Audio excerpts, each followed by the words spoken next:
We here. They like this right here. Hey, come Yeah, on they now. waiting on the Come on. time, baby. Hey, we Stop are here. playing. Stop Yeah. playing with them. Yes, sir. Hey, so I'm glad to have you, CMI, man. I'm glad we doing this, man. Like this is something I wanted to do, and Hey, sorry about that. what you got going on in the background now? What?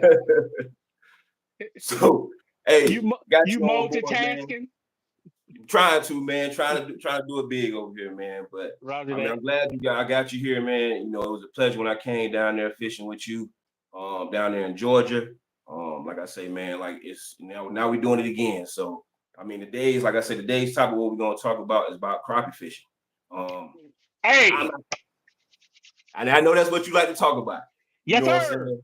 I want to put it out there. Hey, I'm nowhere near being a pro. You know what I'm saying? The one thing I love is crappie fishing. I love just fishing in general. I just got into this crappie game probably about 5 years ago. Just now starting to take it kind of seriously, try to learn the patterns of these fish, you know what I'm saying? But you know, from my point of view, you know what I'm saying? I know you have a point of view too, far as fishing on boats and kayaks, you know what I'm saying? And my point of view is kind of fishing from banks, docks. Not saying you never probably did it in your life, but you know what I'm saying? I almost cut you off. Like, hey, man, I've only had my boat maybe 6 years. So I used to fish from the bank too, Okay. So, but it's what you call, I got tired of fishing from the bank. So Okay. I got a kayak first. And Mm-hmm. then, fishing with my homeboys, they all got boats. So Yeah. it's what you call a progression of things. I eventually got a boat, and then had to learn how to fish from a boat. Mm-hmm. Now I'm gonna tell you this. Now, just having that experience, like I've been on the boat a few times with a couple of my homeboys in Tampa. I've Mr. been Zap, fishing with, he just yeah, checked in. Country Living TV. You know what I'm saying? But that experience being on there with you, just using that live scope, because I ain't gonna lie, CMI. Like I told you before, like a lot of my buddies and a lot of people I talked to, they was like saying like using live scope is cheating, but you can't make the fish bite. But No. I'm personally, if I get my goal is to get this John boat. If I get this John boat, I am investing in a live scope. Hey man, listen. If you ain't scoping, you hoping. For real. Live scope takes it from wishing to fishing. I'm Okay, trying to okay, tell you, for real, okay, big time. okay. Now, don't get me wrong. This is what most people think, and let me be clear. If you don't know how to fish from the get go, and you Mm-hmm. get live scope, that is not going to make you a better fisherman. You Okay, have to know how to fish before you get live scope. okay, Understand that, because I okay. got a guy. I'm gonna say his name, JoJo, and he told me this the other day. He had live scope for almost a whole year before he learned how to use it. Big time. Mm-hmm. He had to have somebody else that knew how to use live scope to come out and show him how to use it. Okay, So it's not just you get it out the box, you throw it on your boat, and you go out there and catch fish. It does not work that way. It's just like any other skill set. You have to put in the time. okay. All right, y'all, you right about that.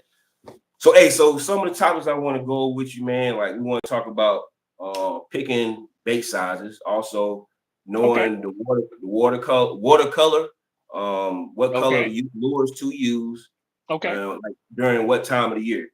We're gonna talk water temperature, What? line sizes, live bait, what to look for when you're out there, when you're fishing on a boat, or if you're fishing on land, and does crappie like structure? Hold up, man. So how long we gonna be on this live, man? Because you already know once I start running my mouth, it's over. Well, hey, we'll try to keep on the main ones, man, if you want to, Okay. because I know a lot. Because I know, far as for me, like um, picking like the right bait size. I know for me, like when you first met me, I was using Barbie Garland. I mean, I got some Hey, first of all, we call them BGs. Okay, we BG. don't Okay, call we call them BGs. okay, BGs, because they ain't putting nothing in my pocket yet. But hey, I was using these, man, because like I like the places I was going, because we always talk about the colors, and so they were Right. like, man, you need to get that what is this, electric chicken, you need to get that that blue thunder. and it was working. You know what I'm saying? So, Yeah, but like when I got got hooked up with you was like saying, man, look, I got some. They all right here.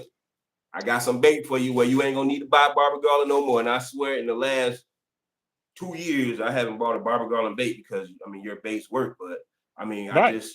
I'm trying to learn now because I have so many colors. Like when should I use those different colors? Because I don't know anything about the different colors of the water. I just fish. Okay, well, and this is where I'll jump in at. I make at least 30 to 40 different color patterns, right? But of those 30 to 40 different color patterns, I only use 4 or 5. And of those four, I meaning I will only take 4 or 5 colors and maybe two or three different profiles out with me whenever I go fishing. So what I learned the hard way is I did the same thing everybody else did. I had every color, every style, every brand. And when I got on the water, I was just overwhelmed with what to fish with. What does this work or does that work? So finally, I just learned to put in the time to try to figure out. And this is pre live scope. Okay. Mhm.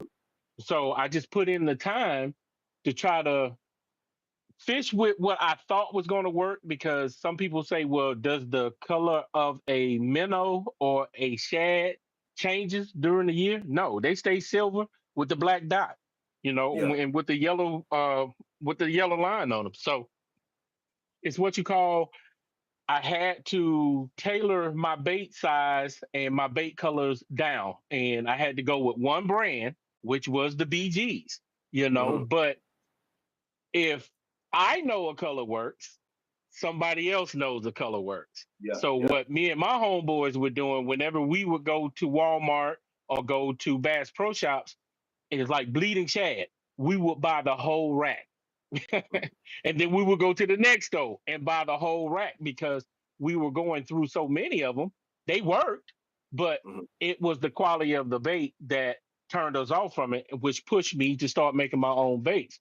Not for the purpose of selling, not for the purpose of advertising or anything thing like that.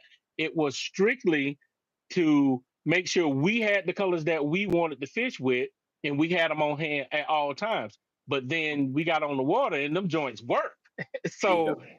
So right now, when it comes to picking the right bait size, I try to stick between an inch and 2 inches. But Okay. that's here in Georgia.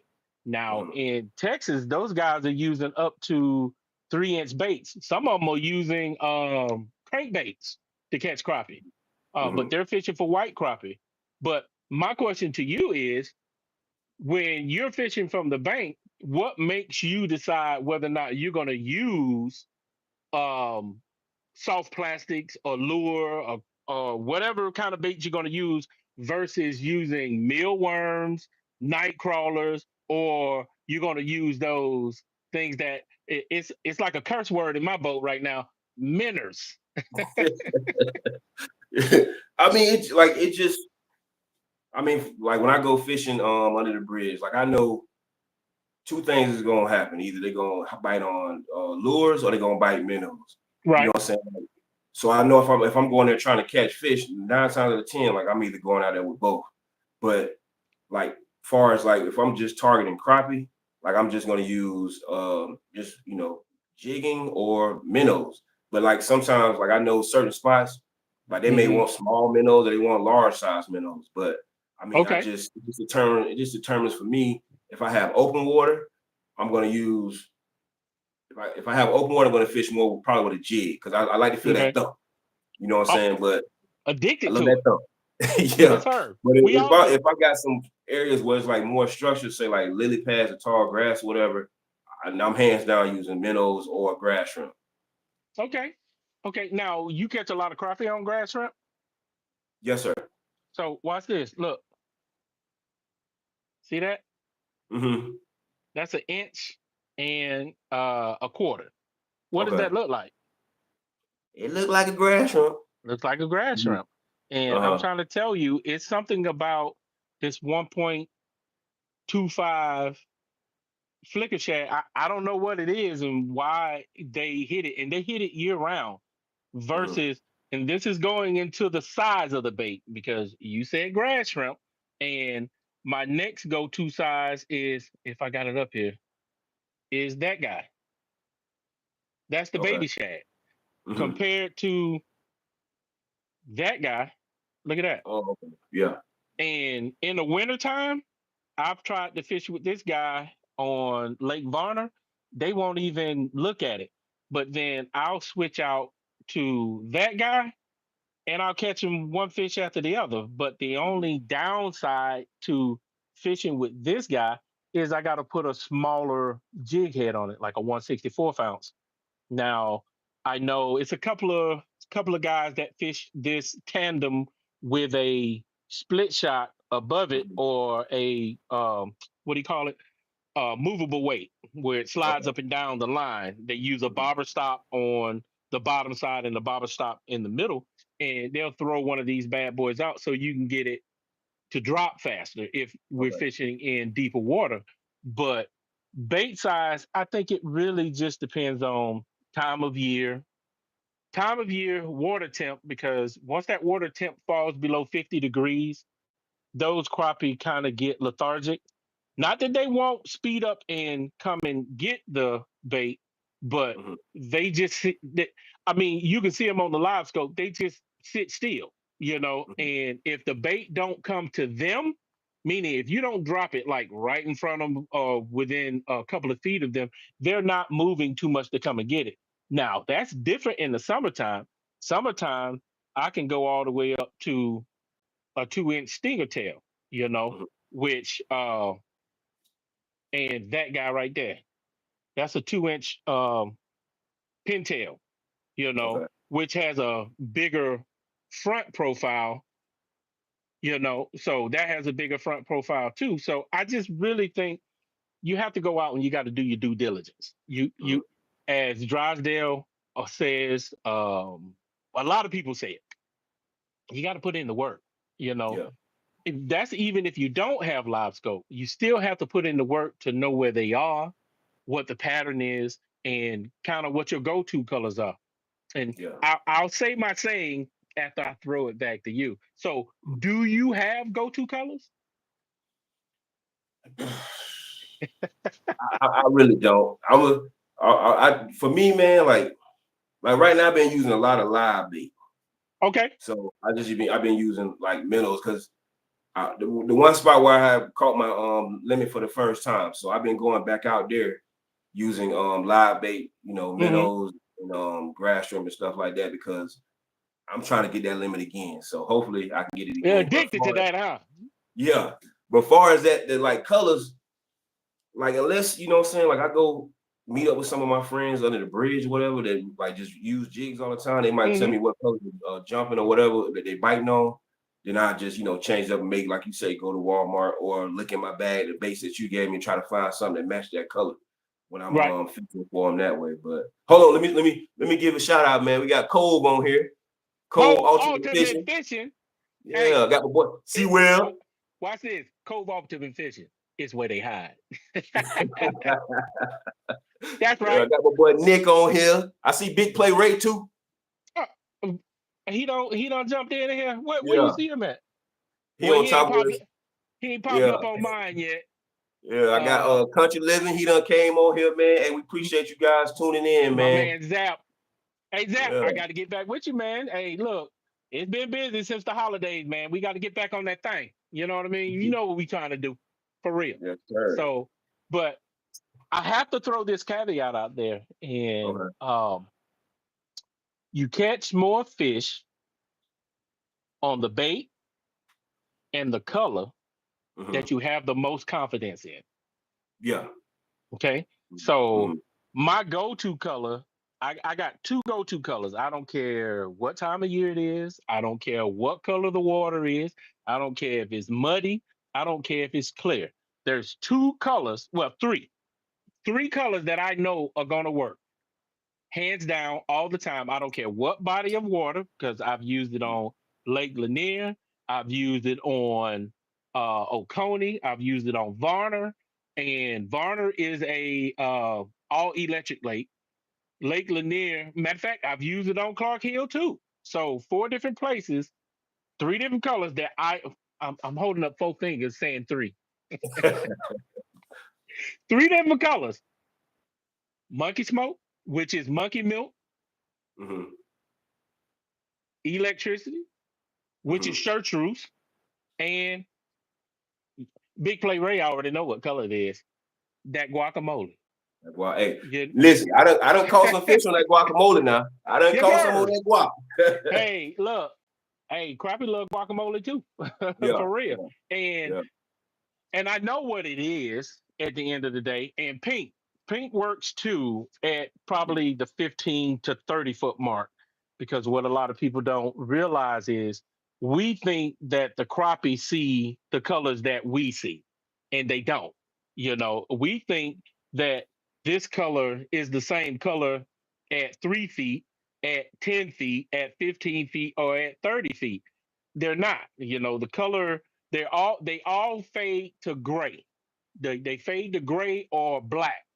So it's what you call,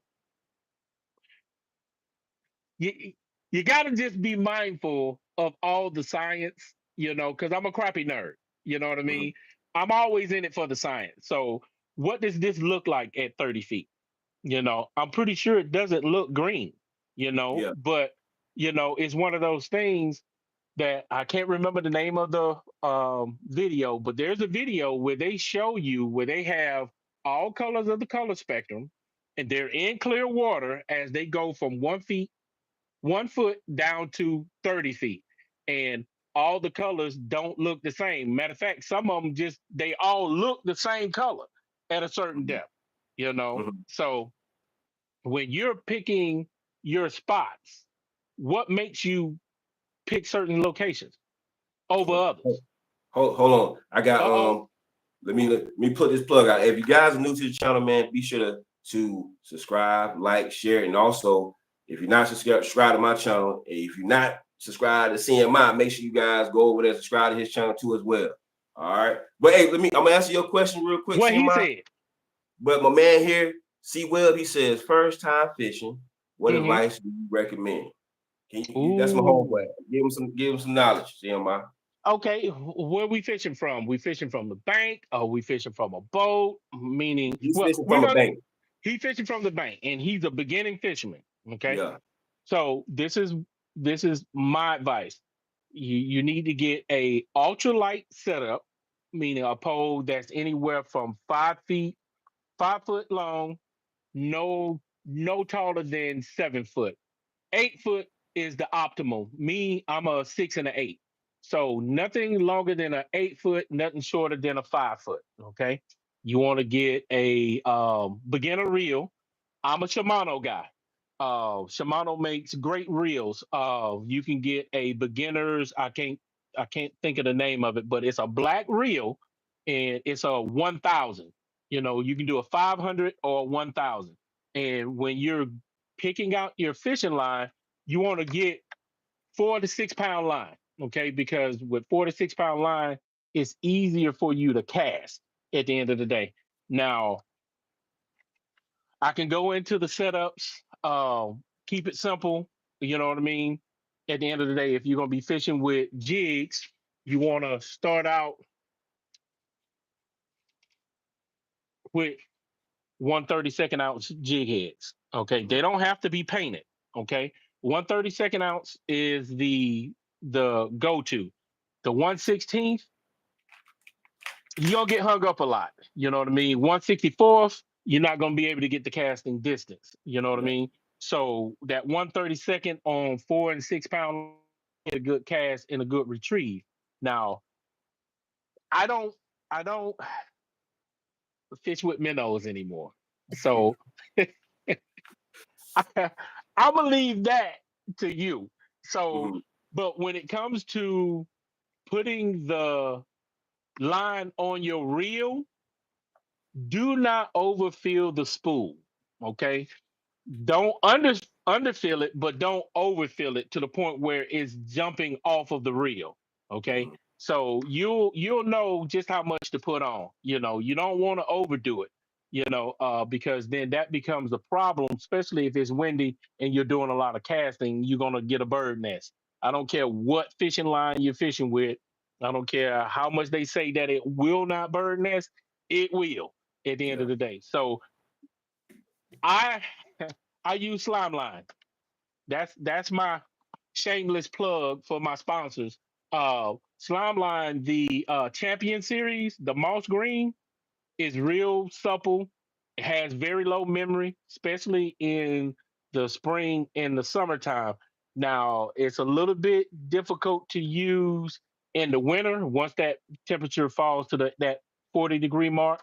That's with any fishing line. It gets a little bit more stiff. But I don't think you can get this in this store yet. I think you have to go directly to their. No, you can get them in certain stores, but I know there's no store in Georgia that I can get it at. I have to order it online. Catchthefever.com.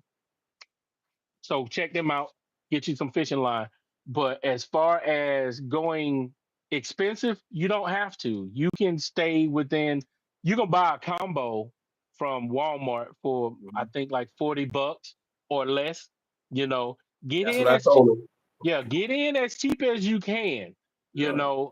Because if you fall in love with it, oh, they gonna get that money about you for real. Mhm. You gonna want to upgrade at the Yeah. end of the day. So start as cheap as you can. If you're not cool with an open face, learning how to use an open face versus a push button a Zebco 33 video using a Zebco 33 micro catching crappie. So you don't have to have a fancy setup to get into crappie fishing. A lot of people watch these guys on TV and think that you do, but you don't. So Mhm. what setup do you use, MJ? I normally I get like the Shakespeare, Nope. like the Yeah. micro series. I get the Yes. Shakespeare. I just purchased this rod right here from Bass Pro Shop, but it's their own pole. But the reason why I got that because I got a gift card. But the pole was like $80. But if that was me paying, Woo. I wouldn't have bought that for no $80, not to catch no crappie. Right. But Okay. I normally just Yeah. go for the ultralight or medium light action. But I'm falling in love more in love with ultralight poles, man, because it Yeah. as far as like when you're catching a fish, I like to I wanted to work and bend that rod and things like that. So I don't want to just get something heavy where I can just pull the fish out of the water. So Well, that's why I love it. we use that. We call them fast tips. Because they're more sensitive, and you got to remember we call them paper miles for a reason. Yeah, Because sometimes that hook set, you be ripping lips for real. yeah, yeah, But yeah. with a ultralight or a light action rod, I can't say it doesn't matter how hard you set the hook, but the longer the rod, up to 8 feet with a fast action tip, you get a softer hook set and you don't have to worry about ripping the hook out of their mouths pretty Hmm. much. So um but Mr. Webb, go cheap.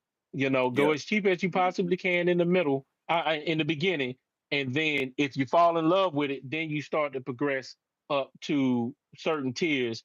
Everybody's got a number, you know what I mean? uh I can't yeah. say how much I spend on my reels and rods because my wife is in earshot. So Yeah. I'm gonna keep that to myself. I see Cole Because say he said he used the same setup, man. Hey, it's definitely smooth, man. I like it. It's good, oh man. It's a yeah, nice hey, setup. and it's to each his own. You know what I mean? At the end of the day, I'm never Yeah. gonna tell you that you have to have one brand over the other. You know what I Mhm. mean? It's all about the fisherman. You got to go from beginner to fisherman to angler. An angler knows exactly where he's gonna fish. He knows what he's gonna fish with, and he knows how he gonna fish and how long he gonna fish. A Yes, sir. fisherman, we gonna fish with any and everything that we think is gonna put a fish in the boat. But once we get that experience to knowing the bait size, the water temp, watercolor, and so forth and so on, then we progress towards that angler status at the end of Mhm. the day. Because there's levels to it at the end of the day. I am by no stretch of the means a professional. I Yeah. don't tournament fish. Never will I ever tournament fish because I'm in it for the science and I'm in it for the love of it at the end of the day. And I'm in it to give as many people the knowledge that I've acquired up until this point. So there's a starting point for everybody. You know what I mean? So I'm here to help. That's what I do. That's what I do. So so you say you're not a so okay. Be careful now. How do you guys do it in Georgia? I know down here, I fish with a lot of old school anglers, and like we hear them say that they can smell the fish. Or like when we fishing the Oh, lily pads, we hear they tell you to look for the bumping of the lily pads or the yeah. bumping of the grass and things like that. Like, do you guys do they say that same thing up there? It depends on who I'm fishing with, because when I'm with Big Play Ray, he smells them. I can't, you know, I can't smell them. So, but I think he applies that to bluegills and shell crackers. He said he can smell them. I can't. Um, I don't know. At the end of the day, when I go out to go fish, even before I got the live scope, I just kind of know that certain fish always gonna look for structure at the end of the day. If Mm-hmm. I'm bass fishing, I know I'm always casting parallel to the bank. I'm trying to cast to a point and bring it back to me. Crappie always seek structure. I don't care what time of year it is. They either seeking um, elevation change, they're seeking stumps, rocks, trees, and so forth and so on. Now, the only time that doesn't hold true for Oconee, Lanier, and so forth and so on is when they go into this transition period of, like, right now, they're roaming, so you got to go and you got to either chase them down, or you got to get to them at the beginning of the day or the end of the day when they're done roaming. Yeah. But during the day, they're on the move. So you got to, what they call, drives there call it sniper fishing. You know, Mm-hmm. I'm not chasing down no crappie. That's just not Hey, my thing. CMI, listen, every day before I go to work, I'm all that same spot where I caught them 30 at. I mean, Hmm. when I caught the limit, like I'm always stopping by there before I go into work or whatever, and I'm chatting it up with the guys, whatever. Some of them, like they all, some using grass shrimp, some using minnows and things like that. But like now, I'm starting to see this transition because like a couple weeks ago, they wasn't really coming in. Guys are catching, a couple here and there. But Right. now when I go up there, now I'm seeing like more in the cooler and more of them are starting to go in those lily pads, I guess, to start bedding or whatever. But like that is true because a lot of them, man, these guys like their job is fishing. And so they Oh, just keep hitting different spots on that dock to try to find where they're at. yeah. And that's that's one of the driving forces that made me go from fishing from the bank to getting a kayak, and then from getting a kayak to getting a boat, is if they're not biting, 9 times out of 10, they're not there. So Mhm. we have this saying on the boat is, why do we move? You know what I mean? To catch more fish, because you noticed on the live scope, you can see them go from, if you're in 30 feet of water and you're catching them at the 5 foot mark and they stop biting, sometimes they just go deeper you know. But if you don't see that on the Mhm. live scope, you think they're gone. You know what I Yeah. mean? So when you're fishing from the bank and they're no longer biting, what do you usually do? You move, right? So that's a lot to have to pack up all your stuff and Mhm. move to another location. On a boat, you just pull the troll motor up, crank the engine up, and go to another spot. Okay. And on Oconee, I think I got maybe 1,500 spots. Easy. So that's why I never worry about people seeing where I fish, because if they fish my spot when I show up, that just means I go to another spot. You know what I Yeah. mean? That's why I got multiple locations and I understand patterns at certain times of the year. So when me and Big Play go out, sometimes we don't even fish. We went out multiple times and didn't even throw a line in the water, but we put the live scope in the water to Mhm. see if they're there. You know what I mean? So we know where to come back this time next year or come back during the summer or the spring. Mhm. But when they go into the spawn in Florida, what do you look for? Or do you Um, know when they go into the spawn in Florida? I'm gonna be honest with you. I don't know.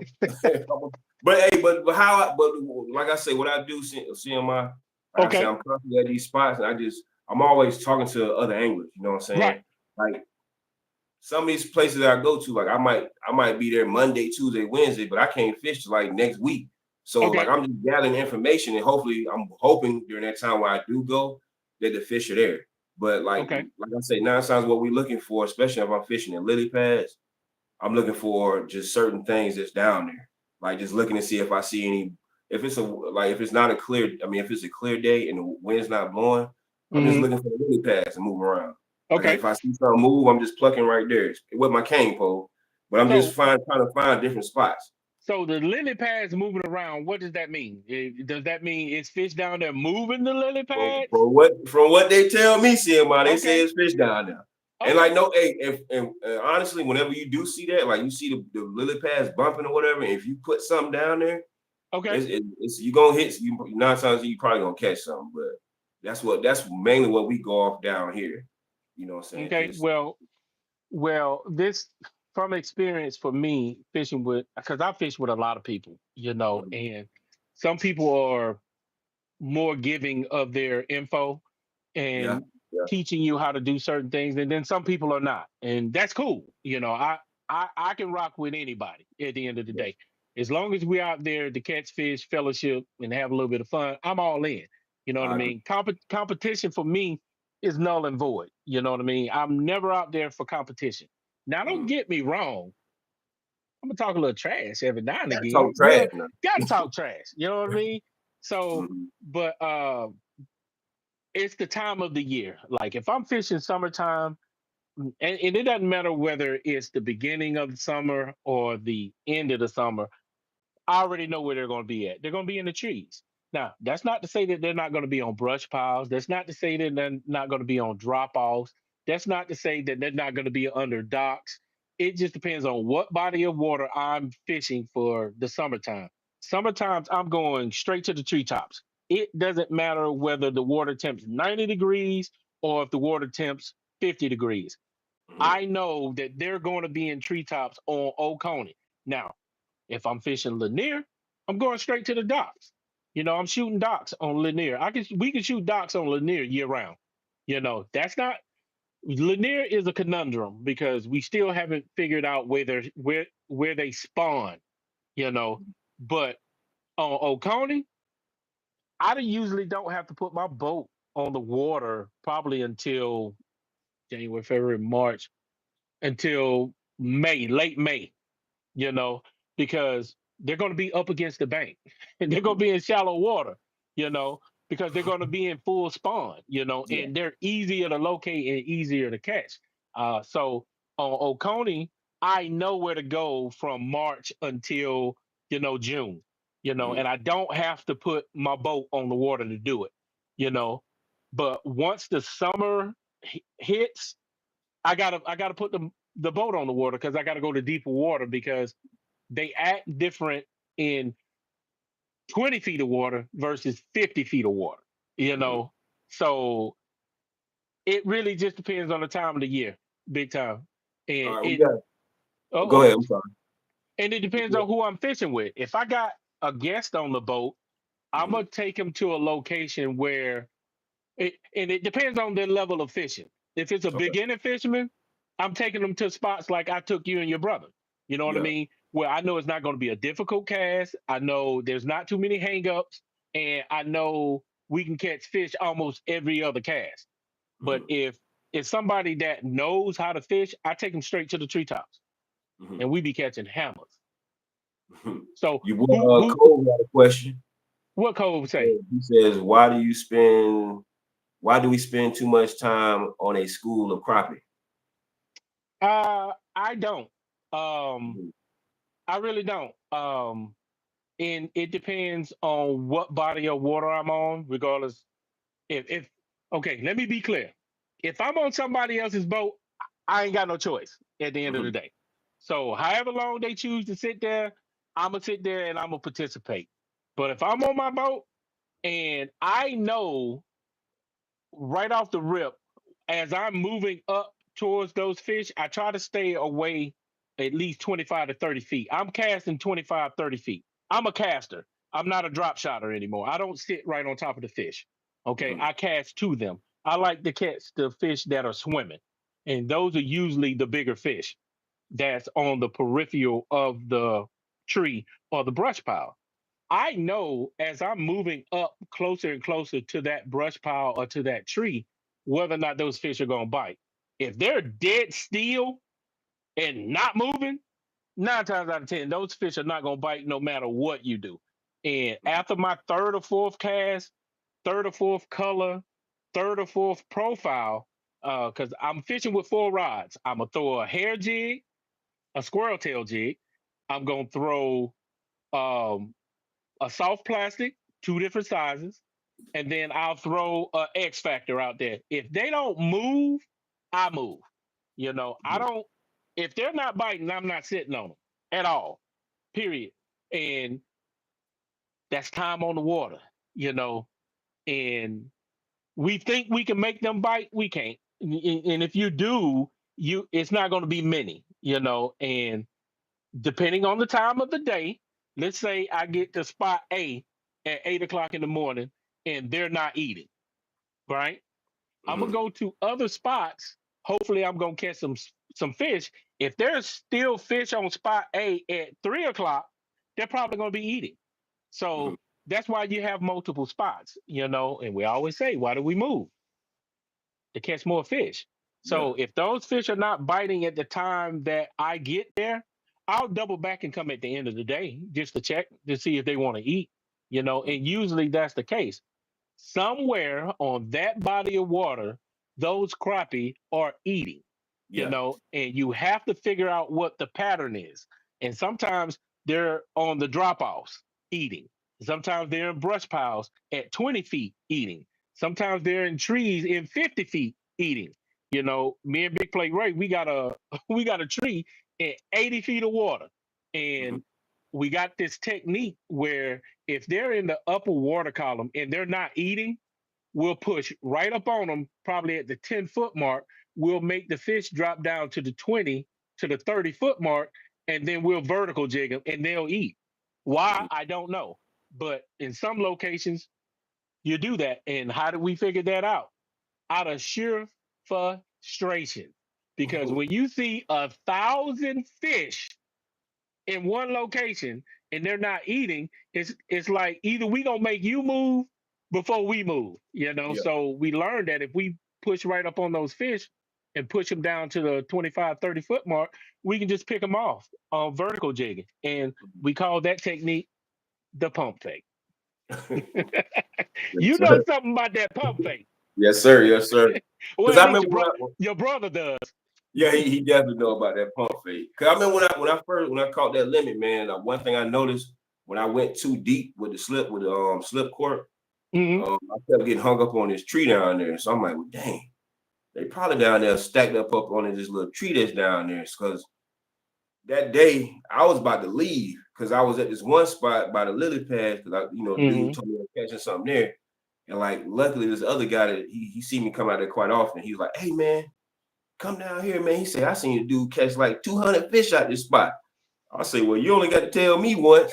So I packed my stuff up and went down there, man. And that's when I caught them 30. I mean, what? No, 25. I might have caught Right. about 40 that day, but I was throwing them away because I didn't know there's no size limit. So I was just throwing them until this old lady came next to me. She's like, you better throw them in my cooler. You can keep those. I'm like, well, I ain't, my motto, if it ain't 10, it ain't in. Hey, So listen, and let me be clear, okay? Depending on who I got on my boat, okay? mhm, Because sometimes I don't keep the fish. Sometimes I'll catch them and give them away at the boat ramp. I'm same really here. out there for that thump. You know what I Mhm, mean? And most of the time I'm out there doing, and I'm gonna throw up these air quotes, research. You know, uh-huh, so in Georgia, there's no size limit. You can mhm, keep a 2, 3 inch fish if you want to, crappie if you want to. Now, I'm not the person who judges at the end of the day because I catch big fish, I catch small fish. There's mhm. no crappie fishermen out there that don't catch small crappie. You know what I Yeah. mean? There's no shame in that at the end of the day for me. Now, if I'm fishing for my mama, because my mama watches the show at the end of Hmm. the day. If she see me throwing fish back, I got to hear about it. You Yeah, understand that? yeah. Boy, you better Hmm. bring me that fish for real. So 8-inch fish is sometimes certain times of the year when they putting on that feedback, they're just as thick as a 12-inch crappie. And you can Hmm. get a nice fillet off of them. And then some people don't even fillet their crappie. Some people just bust them down the middle or cut the head off, scale them up, and fry them bad boys hard. Yeah, For yeah. real. So I think it's to each his own. I think it's more bravado than anything. Me, I really don't care at the end of the day. If I want to keep an 8-inch fish, guess what? And put it on film. I don't care what you think at the Mhm. end of the day, because I'm gonna eat him for real. I look me, my boy, bet you get a bite, boys. We don't catch and release. Mhm. We fillet and release to the grease. Yes, sir. Yes, sir. Big time. But So here's my question: okay. what is your go-to fishing line? As far as size wise, are you hung up on clear fishing line versus the high vis green, the high vis yellow, the high vis orange, or does it matter to you? Well, like I say when I was just getting into crappie fishing, I seen somebody talk about what is that crappie line? Fishing with Miss, it's like a yellow Miss, crappie line. How Mr. Crappie? Mr. Crappie. So Yeah. I've been using that because like that's the only line that I could find. I couldn't find like a 4 pound test line in the store at Hmm. Walmart. So I started using that Mr. Crappie 4 pound test line. I put them pretty much on all my rides. So Okay. Yeah. You most of us older guys, we like using the high vis because yeah. we can see the line jump. Hmm. But then I started going towards the clear line.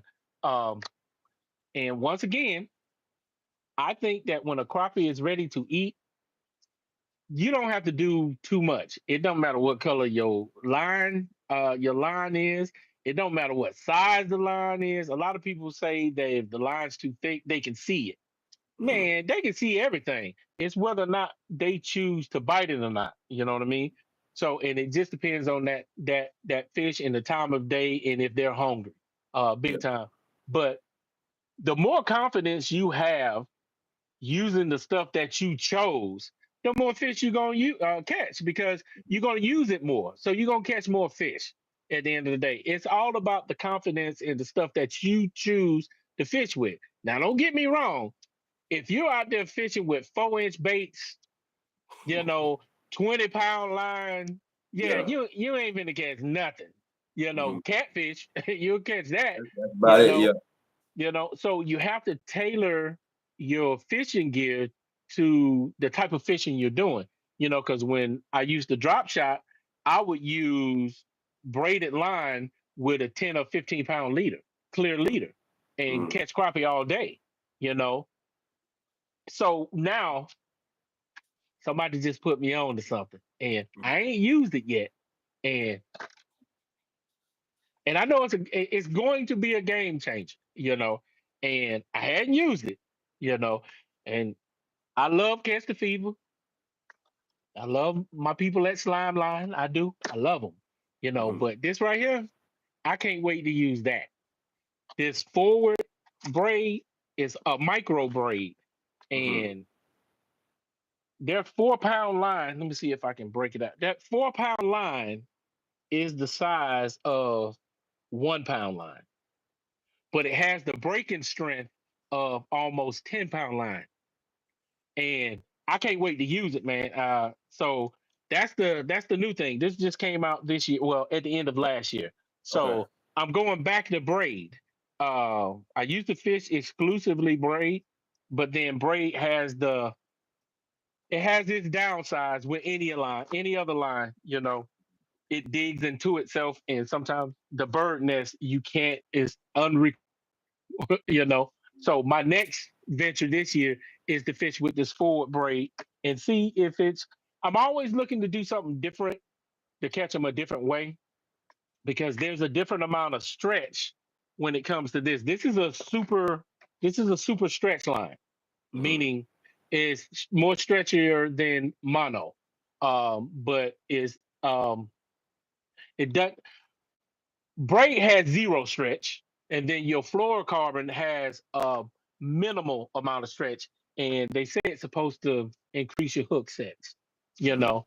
But once again, hook sets are free, so I think that if you're paying attention to what you're doing, you'll catch more fish when you set the hook when you're supposed to. It doesn't matter what line you use. So So I only use the only time I use braided line is when I'm saltwater fishing. Like yeah. when I first got into crappie fishing, I went out there with my saltwater reel, and like because I made that transition from Tampa to here in Lake County. Hmm. That's all I was doing in Tampa was saltwater fishing. When I came down here, I just brought my saltwater reel out there, and I had my leader line with a bass hook, and I was just throwing shiners out there until Right. like one of the guys told me like, I said, man, how y'all catch them fish? He like, man, for one, you need to lighten up on your line and your setup. I say, well, Facts. this is what I came Facts. down here with. And so like he let me hold his pole, man, and like I felt how light it was. And like I ain't catching it on the first cast. I'm like, well, how you supposed to do it? And he was like explaining to me, reel it. You might want to bump it a little bit, but just a constant reel. And like that second time I caught one. And then once I Right. caught that CMI, that same day I was at Walmart and I bought my first that lose combo. Right. That lime green one up that you guys see me I fishing with. look. I still got that. I got two of them joints for real, Yeah. and those I use those as dock shooters. Mm-hmm. So and that's a whole nother show. Dock shooting, Uh, because the setup that you use for dock shooting, well, for me, because I've seen Big Play Ray shoot docks with a 12-foot pole. So mhm. and it blows my mind. I can't do it. I have to fish with like a 5 foot or a 6 foot to shoot docks. And then I have to be back off of the dock at least maybe five to a minimum of 5 feet because I need room to shoot it up under there. He can be like right there and shoot it up under the dock. And Mhm. that comes with time on the water. Yeah, sure. So if you can get time on the water, you got to take that. For every time you go out, you got to learn how to do something different, you Yeah, know. yeah. And I got a doctor's degree in YouTube fishing. Mhm. You know what I mean? Just because I got a YouTube channel don't mean I don't watch other people. Yeah. You can always find something to glean from other people's technique. Don't take the bad stuff. Always take the good stuff. And I'll Mm-hmm. tell this story.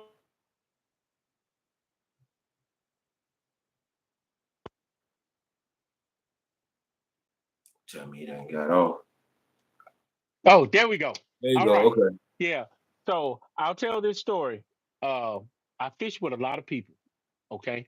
It Mm-hmm. wasn't until I started fishing with Big Play Ray that I started catching bigger crappie. Now I was catching crappie, right? But I wasn't catching the size that he was catching, and I couldn't figure it out, and it just drove me crazy, you know. And so I would watch what he does, you know, and his his thing is he never throw or cast directly into the pile or directly into the bulk of the fish. He Mm-hmm. would always cast in front of it. Well, yes, okay, once I'm done with my live, thank you, babe. So he would cast beyond the tree or the brush pile, or he would cast on the sides of it, Mm-hmm. and he would be catching hammers, you know, Mm-hmm. and his cadence was different, So I'm watching him.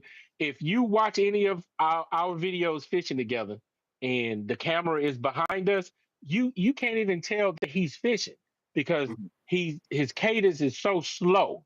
You know what I mean?